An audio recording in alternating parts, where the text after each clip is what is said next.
Hey guys, welcome to BioMixUp. In this video, we will discuss about the tetrapod limb development. So what do you mean by tetrapod limb development? Tetrapod limb development means it is having 4 limbs and its development. We will discuss about the development. ये जो 4 limbs जो present है, it can be 2 legs. ये जो present है, ये 2 legs भी हो सकता है and 2 hands. Okay. और in case of birds, ये जो hands जो है, it can be wings. हम देखेंगे कुछ एग्जाम्पल्स जहां पे कि 4 लिम्स प्रेजेंट है. द एग्जाम्पल्स आर ये जो टेट्रापोड लिम्ब जो प्रेजेंट है ये प्रेजेंट हो सकता है amphibians, reptiles. It may be present in some of the all birds, mammals और ये हमारा रैट है इसमें भी प्रेजेंट होता है as well as in the chick. उससे पहले हमें कुछ जर्म लेयर्स के बारे में भी जानना चाहिए. Like there are 3 germ layers that are the ectoderm, mesoderm and endoderm. So इनका रोल क्या है? ये जो 3 germ layers जो present है this are responsible for making different organs, different parts of the body. Okay. So, before discussing about the tetrapod limb development, we have to be very much clear about some of the basics like axis formation. यहाँ पे हम axis formation के बारे में discuss करेंगे. So, there are 3 types of axis which we have to know. The first is the proximal and distal axis. ये जो proximal axis जो present है जब हम hand के example लेंगे तो shoulder के portion जो present है which is present near the shoulder, it is known as the proximal part. And जो finger जो present है that is known as the distal part. जब हम hand के example लेते हैं. In the same case when we take the example of leg, proximal portion जो है जो hip के region जो present है that is the proximal part and toe के region जो present है that is the distal part. This is about the proximal and distal axis. The second axis is anterior and posterior axis. ये जो anterior and posterior axis है we can see this example by saying the thumb. ये हमारा जो palm का जो thumb है that is in the anterior portion and जो pinky finger or the small fingers which is present it is in the posterior portion. The third axis is the dorsal and ventral axis. Dorsal and ventral axis. जो back portion जो present होता है that is known as the dorsal axis and the front portion जो रहता है that is known as the ventral axis. जब हम palm के बारे में discuss करेंगे जो back portion जहाँ पे कि हमारा nail जो present है उस portion को बोलते हैं हम dorsal और जो palm का जो portion है उसे हम बोलते हैं ventral portion. ठीक है. नेक्स्ट थिंग हम डिस्कस कर रहे हैं लिम्ब डेवलपमेंट के बारे में. ये जो लिम्ब जो डेवलप हो रहा है उसे भी कुछ स्पेस चाहिए. ये जो स्पेस जो प्रेजेंट है यहाँ पे एक स्पेस प्रेजेंट है. यहाँ पे कुछ सेल्स प्रेजेंट होंगे जो कि रिस्पॉन्सिबल होंगे लिम्ब का डेवलपमेंट के लिए. लिम्ब डेवलपमेंट के लिए ये सेल्स रिस्पॉन्सिबल होंगे. ठीक है. और ये जो पोर्शन जो प्रेजेंट है this is known as limb field. Okay, a limb field, we can tell that limb field is the area where the limb is developed. और ये जो development जो present होता है it is initiated by forming a bud. यहाँ पे different layers present रहता है like the germ layers. It is mesoderm, ectoderm and endoderm. यहाँ पे जो mesoderm जो present है यहाँ पे जो mesoderm जो present है it is a highly proliferating cell. That means it is having the ability to divide. और ये इतना divide होता है कि बाहर की तरफ जो वो ectoderm जो present है वो bulge out हो जा रहा है. ये जो ectoderm जो present है due to the multiple division of the mesoderm ये बाहर की तरफ bulge out हो जा रहा है. और this bulging out portion is known as limb bud. Okay, from this limb bud there is origin of, or we can tell that there is development of total limb. Development of limb take place. Okay. और हमारा जो limb जो present है we can see here the limbs it is having different type of regions. Like यहाँ पे देखो ये जो हम डिस्कस किए थे कुछ एक्सेस के बारे में. यहाँ पे ये this is the structure of a hand. So यहाँ पे जो शोल्डर के पोर्शन जो प्रेजेंट है it is known as proximal portion और ये जो प्रेजेंट है which is near the tips it is known as the distal portion. और हम जब डिस्कस करेंगे ये हैंड के बारे में it is again divided into stylopod, zeugopod and autopod. ये जो पोर्शन ब्लू कलर का जो पोर्शन है उसे हम बोलते हैं स्टाइलोपोड। येलो कलर का जो है it is known as zeugopod and ये जो फिंगर्स जो प्रेजेंट है रेड कलर वाला that is known as a autopod in case of hand. इस सेम केस अगर हम लेग के बारे में बात करेंगे, ये जो है this is known as humerus in case of legs. ये जो येलो कलर का पोर्शन जो प्रेजेंट है it is known as ulna and radius और ये जो रेड कलर का जो पोर्शन है that is known as carpals and digits, okay, in case of legs, but in case of hands it is known as stylopod। ये वाला जो present है ब्लू कलर वाला इट इज नोन एज स्टाइलोपोड। ये जो येलो कलर का जो present है इट इज जुगोपोड और ये रेड कलर का जो प्रेजेंट है इट इज नोन एज ओटोपोड। ठीक है, यहाँ पे हम देख सकते हैं यहाँ पे कुछ कुछ four limb field, this is known as four limb field। ये portion, this is a portion where the limb formation take place। यहाँ पे कुछ axis है, dorsal axis, ventral axis, posterior and anterior portion and or we can tell that posterior and anterior axis। यहाँ पे देखो AER present है, we will discuss how this AER form। यहाँ पे ये वाला भी हम डिस्कस कर चुके हैं कि थ्री रीजंस प्रेजेंट है like stylopod, zeugopod, autopod in case of hands and in case of legs it is humerus, ulna, radius, carpals and digits. Okay, so हमारा जो लिम्ब जो प्रेजेंट है that is one of the germ layer which is known as mesoderm। ये जो mesoderm है different type of mesoderm present रहता है like intermediate mesoderm, chorda mesoderm, paraxial mesoderm, lateral plate mesoderm। Okay, these are different type of mesoderms which are present। हमें हमारा limb development, के लिए क्या चाहिए? हमें लिम्ब डेवलपमेंट के लिए चाहिए lateral plate mesoderm, okay, which will give rise to limb bones।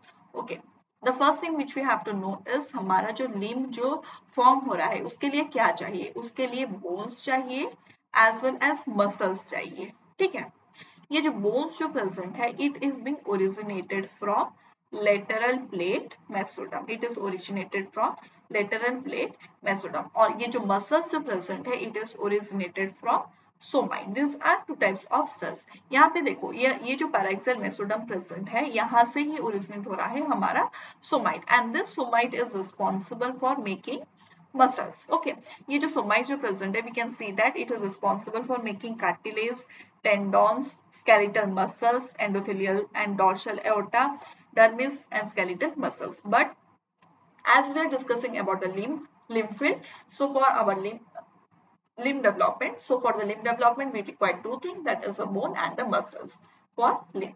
so ये जो bone जो present है it is formed by the lateral plate mesoderm। we can see that it is forming the limb bones।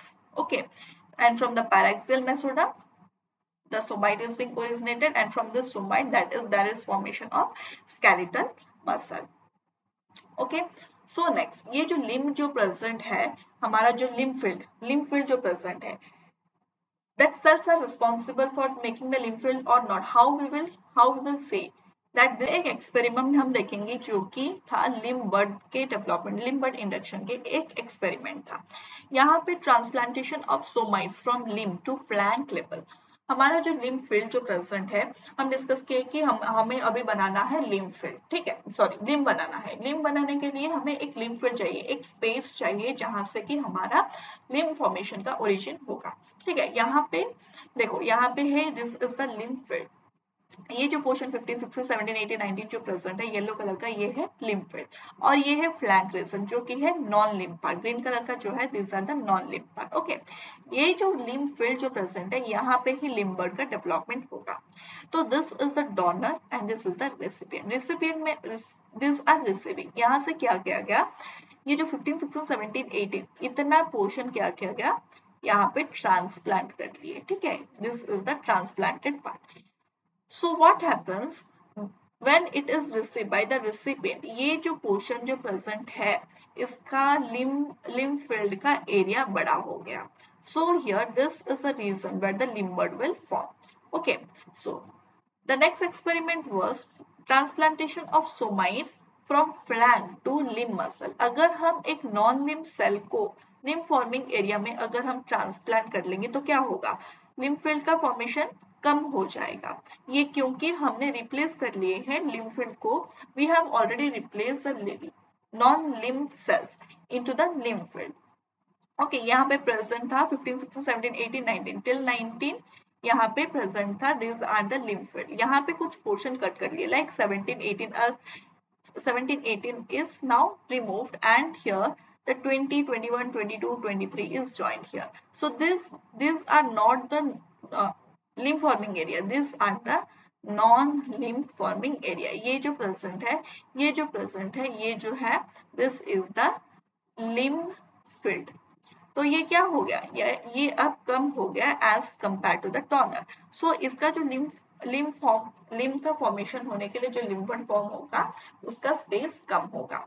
Okay, this was the experiment to confirm that there are certain cells which are responsible for forming the lymph, और उसके लिए एक lymph field चाहिए। Okay, so there are lymph forming area as well as non lymph forming area.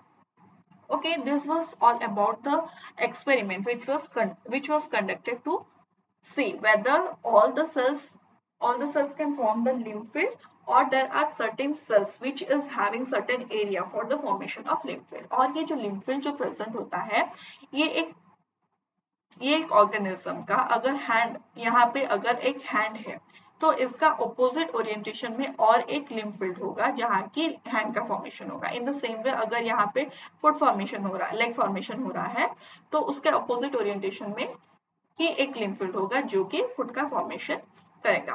Okay, और we can tell that leg का formation करेगा। So अगर यहाँ पे एक हैंड है, यहाँ पे दूसरा हैंड आकर प्लेस होगा, उसका लिम्फ फील्ड यहाँ पे होगा, वैसे नहीं होगा। This are placed in the opposite orientation. Okay, so here there are certain zones, or we can say that there are certain domains। Okay, ये जो लिम्फ बर्ड जो फॉर्मेशन हो रहा है उसका कुछ कुछ डोमेन्स प्रेजेंट होते हैं। वो क्या है? It is the first is the proximal zone. ये प्रॉक्सिमल जोन क्या है? ये जो प्रॉक्सिमल जोन प्रेजेंट है, it is the highly proliferating, it is the highly proliferating mesenchymal cell। यहाँ पे जो सेल्स प्रेजेंट है, मेसेनकाइमल जो सेल्स प्रेजेंट है, या इस पोर्शन पे वो बहुत सारे सेल्स को डिवाइड करेंगे, उसका डिवीजन कैपेसिटी बहुत है। And these are the undifferentiated cells। और जैसे ही इस एरिया में उसका सेल्स का अमाउंट ज्यादा हो रहा है, then what it is doing is it is telling that it is helping the ectoderm to bulge out, so the limb bud is formed। The next domain which is present is ZPA। ये जो ZPA, it is known as zone of polarizing activity। Okay, ये जो zone of polarising activity जो present है, it is responsible for giving the identity, or we can tell that it is responsible for giving the axis, that is the posterior and anterior axis। अगर ZPA अगर present है, then it is known as posterior axis। अगर ZPA उसका opposite orientation में क्या होगा? ZPA present नहीं रहेगा, that is the reason it is known as anterior axis। Okay, यहाँ पे देखो AER जो फॉर्म हुआ है, this is the place where the ectoderm is thickened। Okay, this is known as AER जो present है, it is known as apical ectodermal ridge। Okay, this is the apex portion जहाँ पे कि ectoderm का bulge हुआ है। Okay, to form the limb bud, ectoderm bulge to form the limb bud। यहाँ से ही हमारा limb का डेवलपमेंट होना स्टार्ट हो जाएगा। ठीक है, so the next thing which we have to see is, ये जो लिम्ब का डेवलपमेंट हो रहा है, इसका लिम्ब फील्ड को स्पेसिफाई करने के लिए कुछ कुछ जीन्स का रिस्पॉन्सिबल है। The first gene is the retinoic acid. ये जो रेटिनोइक एसिड प्रेजेंट है, it is derivative of vitamin A. Vitamin A, ये जो है रेटिनोइक एसिड जो प्रेजेंट है, it is responsible for giving the proximal, it is responsible for specifying proximal and distal axis। Okay, the next is the Hox gene. Hox gene जो present है, हम देखे थे कि स्टाइलोपोड, जाइकोपोड, ऑटोपोड ऐसे डिफरेंशिएट हो रहा है हमारा लिम्ब जो प्रेजेंट है। जब हम बात करेंगे फोर्थ लिम्ब के बारे में, then it was differentiated into stylopod, zeugopod and autopod. ठीक है, ये जो पैटर्निंग जो होता है, this is due to this hox gene. Okay, the next gene which is present is TBX gene. ये जो TBX जीन, ये रिस्पॉन्सिबल होता है कि whether the limb field will form the fourth limb और hind limb. Okay, this TBX gene is responsible. अगर ये fore limb develop करेगा, then TBX5 is responsible. If it will form the hind limb, TBX4 is responsible. So what next? ये जो हो गया, ये जो है हमारा तीन टाइप ऑफ जीन्स प्रेजेंट है, that is the retinoic acid, Hox gene and TBX gene. Retinoic acid जो प्रेजेंट है, it is a derivative of vitamin A and this is responsible for specifying the axis, that is the proximal and distal axis. Next is the Hox gene. Hox gene जो present है, ये क्या करेगा, specify करेगा हमारा स्टाइलोपोड, ज़िगोपोड और ऑटोपोड को। Next is the TBX gene. ये जो TBX जीन जो प्रेजेंट है, ये डिसाइड करेगा कि whether it will form the fourth limb और it will form the hind limb. Okay, अगर TBX5 प्रेजेंट है, then it will form the fourth limb. अगर TBX4 प्रेजेंट है, then it will form the hind limb. Okay, the next, यहाँ पे हम देख सकते हैं कि यहाँ पे प्रेजेंट है हमारा lateral plate mesoderm. Okay, then यहाँ पे हम मेसोडर्म और एक्टोडर्म के बारे में बात करेंगे। यहाँ पे देखो, यहाँ पे प्रेजेंट है लेटरल प्लेट मेसोडर्म। ये जो प्रेजेंट है लेटरल प्लेट मेसोडर्म, यहाँ से कुछ सेल्स आएंगे और माइग्रेट करके ये खुद को प्रोलिफरेट करेंगे। That means it will help in the division. ये जो प्रेजेंट है, ये डिवाइड करके बहुत सारा डिविजन करने के बाद ये क्या करेगा, अगर डिवीजन बहुत ज्यादा हो गया, यहाँ पे एक्टोडर्म, बाहर के लेयर में कौन प्रेजेंट है, बाहर के लेयर में प्रेजेंट है हमारा एक्टोडर्म। ये क्या करेगा, बल्ज आउट हो जाएगा।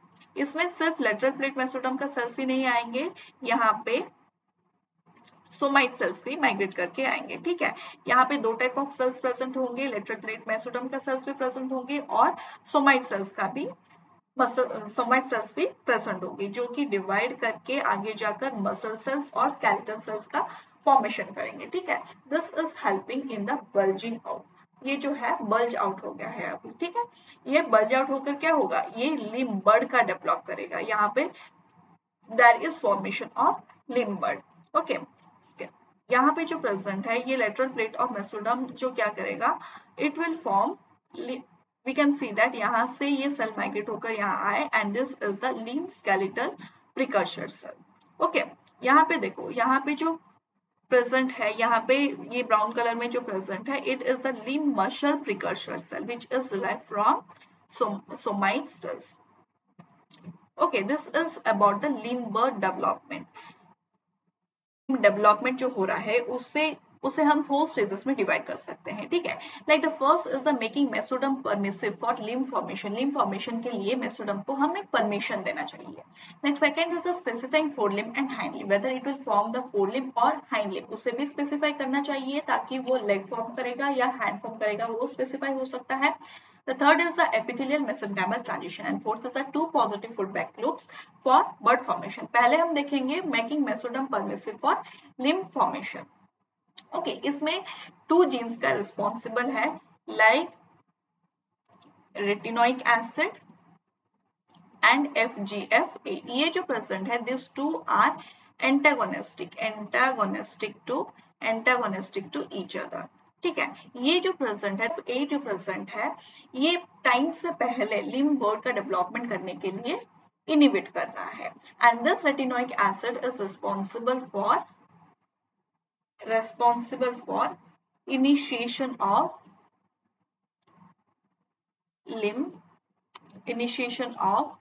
four limb area।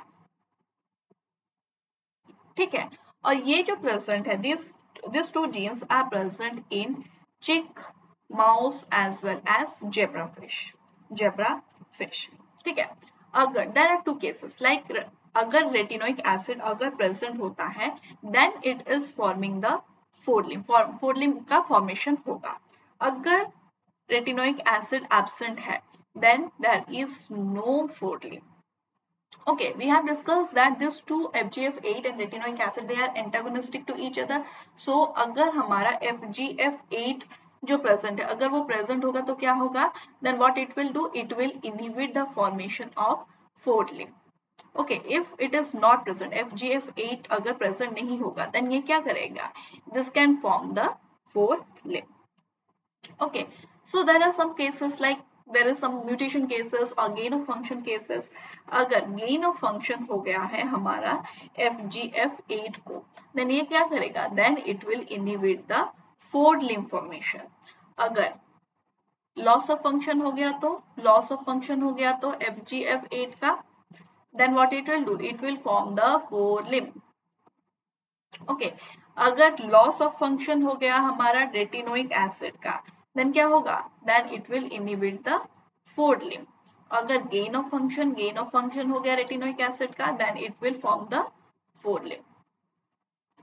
Okay, so there are certain cases, experimental cases like अगर हमारा रेटिनोइक एसिड जो है वो प्रेजेंट है as well as FGF8 भी present है. So in this case what happens, who will win? ये जो RA जो present है it is working as a transcription factor and ये जो RA जो present है ये FGF8 को inhibit कर लेगा and it will form the fourth limb. Okay, और ये जो fourth limb का फॉर्मेशन होगा इसके लिए और एक जीन का भी रिस्पॉन्सिबल है लाइक TBX5 जीन. ओके, सो ये जो RA जो प्रेजेंट है in presence of TBX gene ये क्या करेगा, लेटरल प्लेट ऑफ मेसोडर्म को ये क्या करेगा, परमिशन देगा. It gives the permission that now you can form the fourth limb.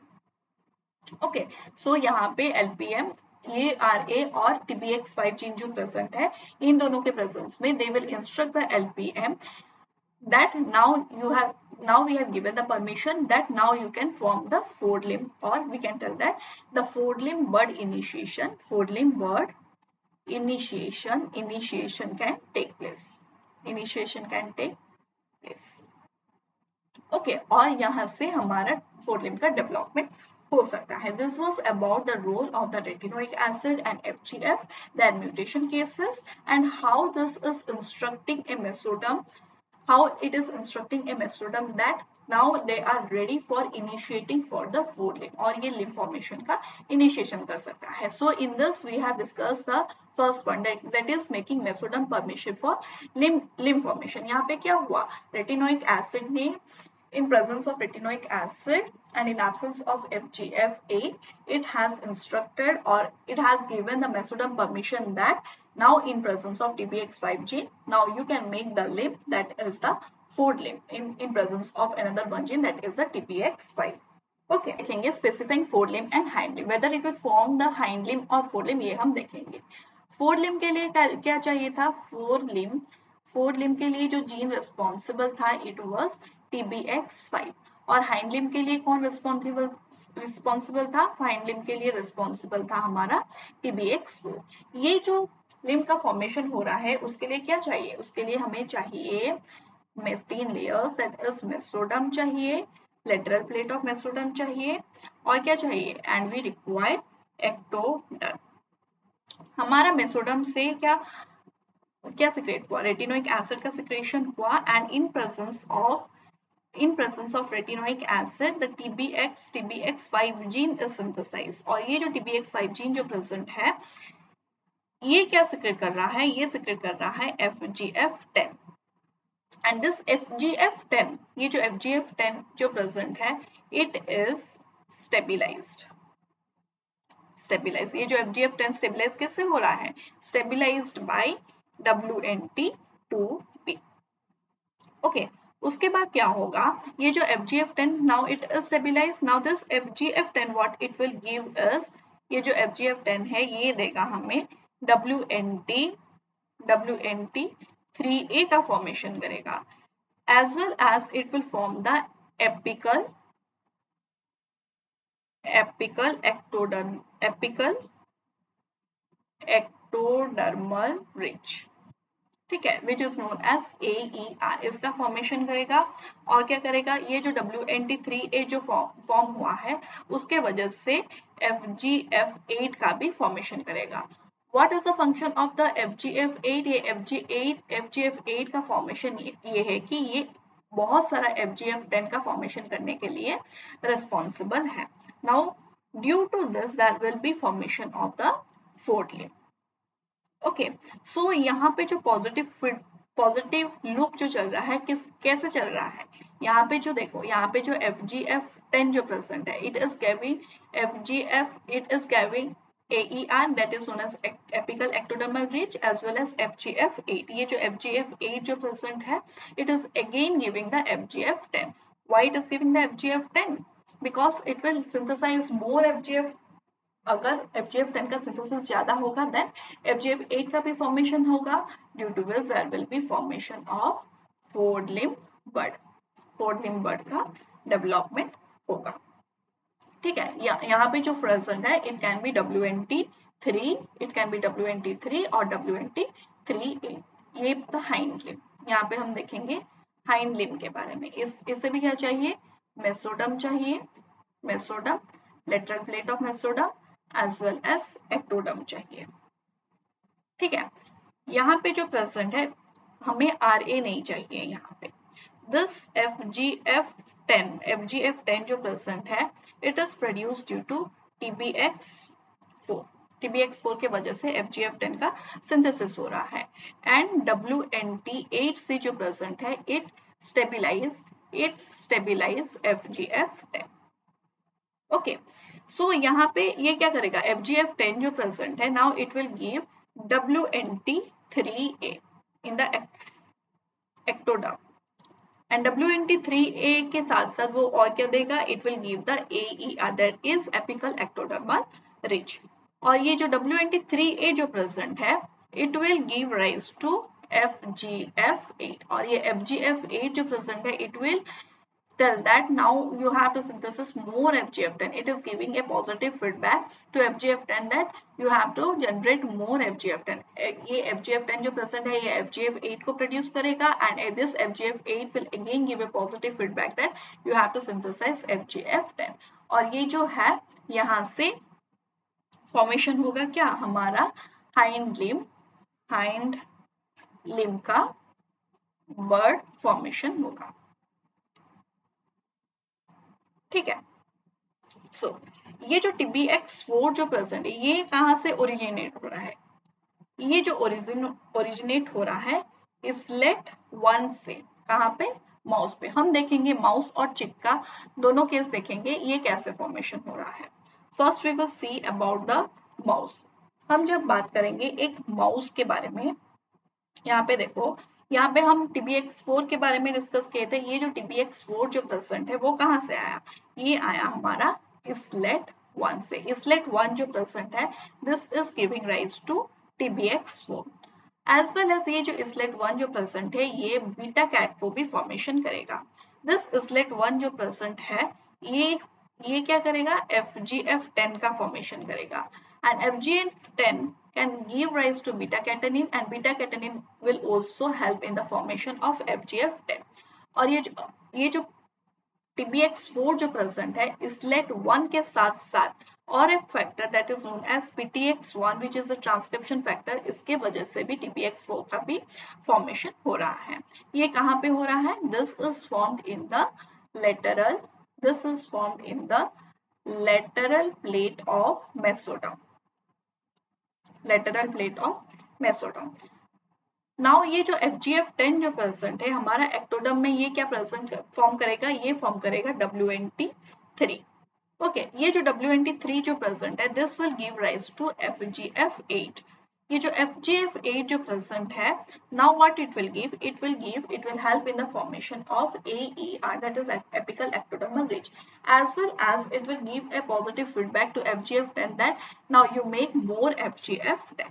or due to this AER now there will be origination of hind limb। यहाँ पे हाइंड लिम्ब का भी formation हो गया। ठीक है। So now we will see some of the mutation cases भी हम देखेंगे, एक साथ ही देख लेंगे कि म्यूटेशन केस क्या है। ये जो इसलेट वन जहाँ पे फॉर्मेशन हुआ है, इससे हमें अभी तक पता नहीं है कि ये कहाँ से फॉर्मेशन हुआ है। ठीक है। So that is some of the mutation case. Mutation mutation case, अगर ये जो इसलेट वन जो प्रेजेंट है, जो कि टीबीएक्स4 का फॉर्मेशन कर रहा है, अगर ये म्यूटेशन हो गया है, इसलेट वन अगर म्यूटेशन हो गया है, देन क्या होगा, there will be no hindlimb, hindlimb का फॉर्मेशन नहीं हो सकता है।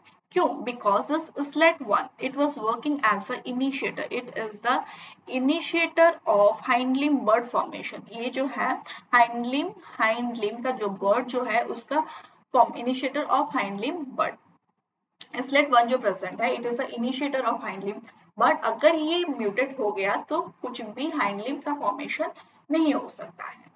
The next is the transcription factor जो कि है PTX1, अगर इसका म्यूटेशन हो गया तो क्या होगा, PTX1 का अगर म्यूटेशन हो गया तो क्या होगा, यहाँ पे हाइंडलिम का फॉर्मेशन तो नहीं रुकेगा, लेकिन there will be some malformation of structure। ओके, यहाँ पे PTX1 का अगर म्यूटेशन हो जा रहा है, then not help it will